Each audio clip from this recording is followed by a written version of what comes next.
കോൺഗ്രസ് രാഷ്ട്രീയത്തിൽ ആദ്യത്തെ സംഭവമാണ് ഇത്രയും പെട്ടെന്ന് ഇത്തരമൊരു തീരുമാനമെടുത്ത് ഐക്യത്തോടുകൂടി പാർട്ടി മുൻപോട്ട് പോകുന്ന കാഴ്ച ഈ കേരളത്തിലെ എല്ലാ ജനങ്ങളെയും അത്ഭുതതന്ത്രരാക്കും.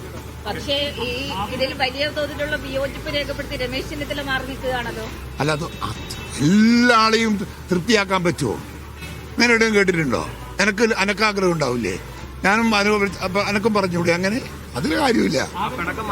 ഇതെല്ലാം അതെല്ലാം മാറും, ഓട്ടോമാറ്റിക്കലായിട്ട് മാറും. ദിവസങ്ങൾ കൊണ്ട് നിങ്ങൾ നോക്കിക്കോളൂ. കോൺഗ്രസിന്റെ അകത്ത് ഒരു നിശബ്ദമല്ലാതെ ഒരു തരത്തിലും ഒരു സ്പന്ദനം ഉണ്ടാവില്ല.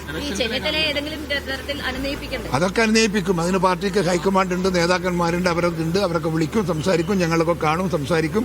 അങ്ങനെയല്ലേ തീർക്കുക? ഞാൻ കാണും, ഞാൻ ചെന്നിത്തലയെ കാണും. അത് അവര് മേലെ നിന്ന് ഹൈക്കമാൻഡ് തീരുമാനിക്കേണ്ടതാണ്, ഞങ്ങളല്ല. അത് ആലോചിക്കണം, എനിക്ക് പറയാൻ പറ്റില്ല. ഞാൻ അതിന്റെ അതോറിറ്റി അല്ല. കെ സി ആയിട്ട് നല്ല വ്യക്തിപരമായ നമ്മുടെ ബന്ധങ്ങൾ വർഷങ്ങളായിട്ടുള്ളതാണ്. ആ വർഷത്തെ അത് വെച്ച് ഞങ്ങളൊന്ന് പോയതാണ്. അവിടെ നിന്ന് ഒരു ചായയും കുടിച്ചിട്ട് പോകും. ഒന്നും ചെയ്തിട്ടില്ല.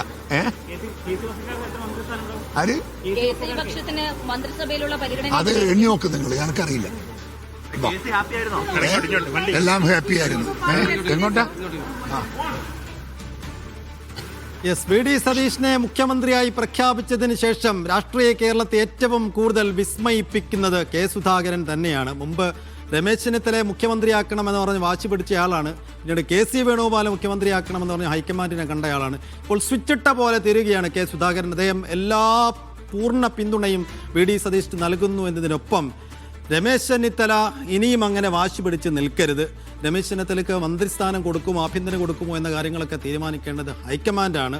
ഇപ്പോൾ നമ്മൾ ഹൈക്കമാൻഡ് എടുത്ത തീരുമാനത്തിൻ്റെ കൂടെ നിൽക്കുകയാണ് വേണ്ടത് എന്നതടക്കമുള്ള തീർത്തും അച്ചടക്കപൂർണമായൊരു നടപടിയിലേക്കും നിലപാടിലേക്കും മാറുകയാണ് കെ സുധാകരൻ.